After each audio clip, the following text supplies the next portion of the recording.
Di sebuah desa kecil yang damai, ketika langit mulai merona jingga, seorang gadis kecil bernama Amina menemukan sesuatu yang aneh.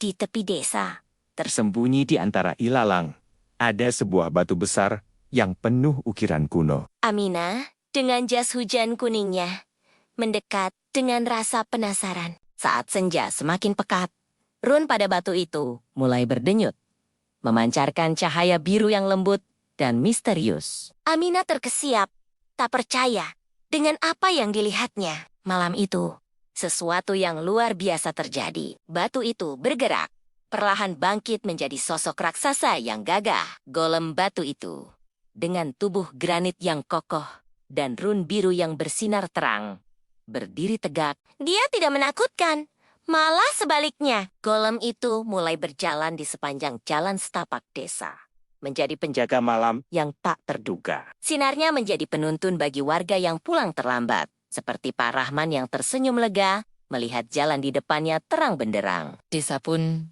merasa lebih aman dengan adanya sang penjaga baru. Namun, kedamaian itu tidak berlangsung lama. Suatu malam, ketika bulan tertutup awan, bayangan kegelapan datang menyelimuti desa. Sosok asap pekat yang mengerikan itu merayap, membawa hawa dingin yang membuat semua orang ketakutan.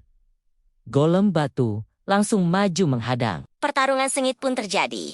Cahaya biru beradu dengan kegelapan ungu. Melihat penjaganya kewalahan, Amina tidak tinggal diam. Dengan segenap keberaniannya, ia berlari dari rumah ke rumah, menyalakan setiap lampu minyak yang ada. Cahaya-cahaya kecil itu bersatu, memberikan kekuatan tambahan bagi sang golem. Berkat cahaya dari lampu-lampu minyak dan keberanian Amina, kekuatan bayangan kegelapan melemah. Dengan satu pukulan terakhir yang dahsyat, golem berhasil mengusirnya. Kegelapan sirna, digantikan oleh fajar yang hangat. Sang golem kembali ke posnya di gerbang desa, berdiri tenang, seolah tak terjadi apa-apa. Sejak hari itu, untuk menghormati penjaga mereka, warga desa menempatkan lentera-lentera biru di setiap sudut desa, sebagai simbol harapan dan cahaya yang akan selalu melindungi mereka. Terima kasih sudah menonton kisah tentang keberanian dan cahaya ini. Jangan lupa untuk suka,